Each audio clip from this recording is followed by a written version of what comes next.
You're never alone. Flat tire? Lost? Accident? For $10 a month, Hum by Verizon has you covered. And I will come to you in Marion County to install the Hum for free. Time to call me at 352-528-0020. Are you ready to hum along? Call 352-528-0020. Broadcasting from the Paddock Mall Studios, this is WOCA, Ocala, Gainesville, The Villages, 1370 AM, 96.3 FM, The Source.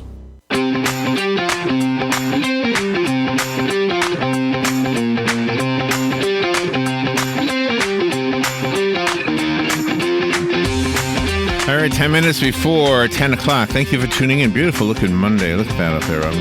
It's gorgeous. I don't know why we long for the good old days. When you read stories about like the post-Civil War years, you go, I don't know. That sounds like it was bad times for almost everybody, especially if you were black, especially if you were a woman.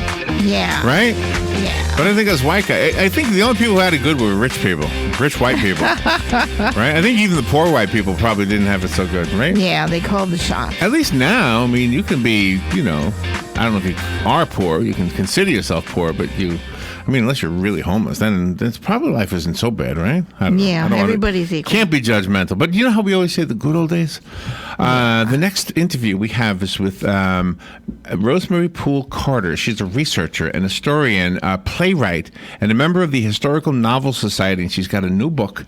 I found it on Amazon. It's called Only Charlotte. And I believe this is post-Civil War, right? Post-Civil War? I just trying to make sure I didn't mess up my research here. Good morning, Rosemary. How you doing? Good morning, Larry and Robin. It's so nice to speak with you. Oh, nice to have you. Where are you calling from? Durham, North Carolina. So you got that beautiful accent, too, that North Carolina accent.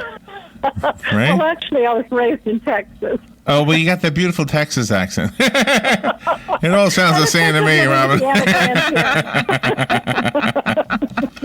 How long have you been lay it on thicker. How long have you been there? In North Carolina, we've been here about 5 years, but I lived in Texas all my life before that. Louisiana grandparents who inspired my interest in their state. Oh, okay. So did living there, if you're from Texas, I don't know if this even applies, but did living there inspire part of this story or all of this story?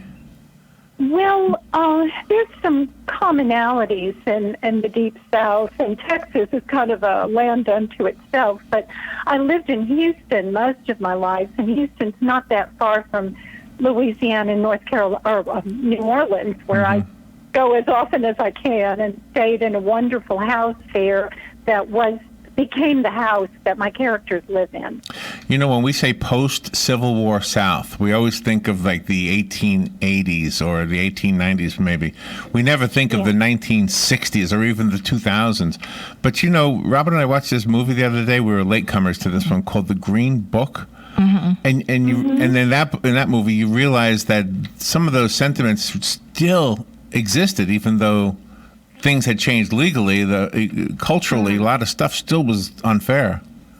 Absolutely. The issues I deal with in Only Charlotte, the racism, misogyny, the for-profit incarceration, unfortunately, those are with us right now. Yeah. So is that part of how this book came to be? Were you just observing culture? You thought, well, let me write a story about this. Yes. There's a very personal story about relationships within families, the difficulties in marriages, some evil goings-on of individual characters, but the whole backdrop spoke to me as a difficult one that's still with us. So tell the listeners like a movie trailer version, and I think it starts with Lenore James, right? Lenore James, yes. She is the sister of a young man who falls in love with Charlotte, and Lenore is our interpreter of what's going on, and she has a lot of interest herself. She loves art and theater, and she's very inspired by Shakespeare's play, The Winter's Tale, that her new suitor takes her to see. And so that kind of affects how she reveals her story. She's looking for the dramatic moment. Is she? Does race matter? Or is it appropriate to ask what race she is? She is a white woman. Okay. She has a very dear friend who's also her housekeeper, and they've been through a lot together, Ella, who is the black woman and knows that side of things, the racism as well as the misogyny. So she's someone who can interpret what's going on as well. And Lenore is very protective of her brother, and she really wants to make sure he has the best possible, and that's why she sort of involves herself. Yes. And she's kind of discovering that all these things going on around her might make good material, and her next career in her long life might be as a playwright. So is Gilbert Charlotte's husband or no? Her brother. Well, no, not at the beginning. We don't want to give too much away. No. I mean, he hopes to be. But, oh, okay. But she is married to someone else who's very involved with a judge. Ah, okay. Who's very powerful and is involved in the re-enslavement of black men, particularly after the Civil War, with the private prison system. So I never heard of the re-enslavement. What that must have been something illegal that was going on, like almost like today's human trafficking. No. It was perfectly legal in the Deep South, and it's been written up in a wonderful book by Douglas Blackman called Slavery by Another Name, which was one of the reference books I used. Oh, wow. That was also made into a PBS documentary that was excellent. But these private prison systems would round up men for odd crimes such as loitering, and then put them on chain gangs and hire them out to do basically slave labor. Gotcha. Okay. So, oh my gosh. So yeah, they would use the law. Post-Civil War. They would look for every little thing they could get somebody on, and then use them as slave labor. Oh my gosh.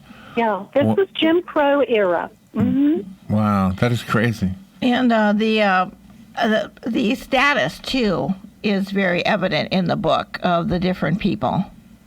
Oh yes. It made a big difference where you were born. There's even references to a 4-room house as opposed to 1 room. Yes, and then a mansion beyond that. Houses play an important part. I love to go and research by walking through houses, listening to the docents and the guides, and learning how people lived. From the basement, the kitchen, all the way up to the attic. I know. I do the same thing. We have a historic district in our town, and it's now they're now very expensive homes, and some of them are occupied by like law offices. And so I went into one for a lawyer, and I'm sitting in the waiting room thinking, gosh, I wonder what this was like when it was a house, the kids running through it. But then you realize, like I started the interview with, you think about the good old days, there was a lot of not so good in the good old days. There's a wonderful pictorial history book that I like a lot that's called The Good Old Days, They Were Terrible. And it blows up a lot of myths about the idyllic past. Yeah. Well, hopefully things are getting better. Maybe the idyllic days are in the future, right? Well, let's hold that thought. I love the title, Only Charlotte, because that really says a lot about your writing. Thank you. You're getting really good reviews on Amazon. I'm looking at the listing right now.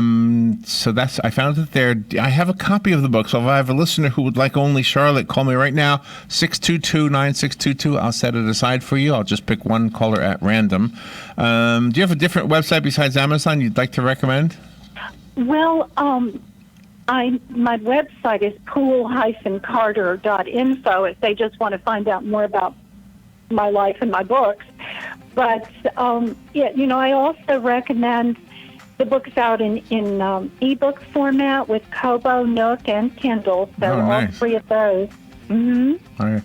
And indie bookstores can order it. Rosemary Poole-Carter, thank you so much for being on the show with us today. Oh, thank you. And thank you all for reading my book. Oh, you're welcome. We will be right back. Broadcasting from the Paddock Mall Studios, this is WOCA, Ocala, Gainesville, The Villages, 1370 AM, 96.3 FM. Fox News, I'm Chris Foster. President Trump says Iran better be careful. Iran's nuclear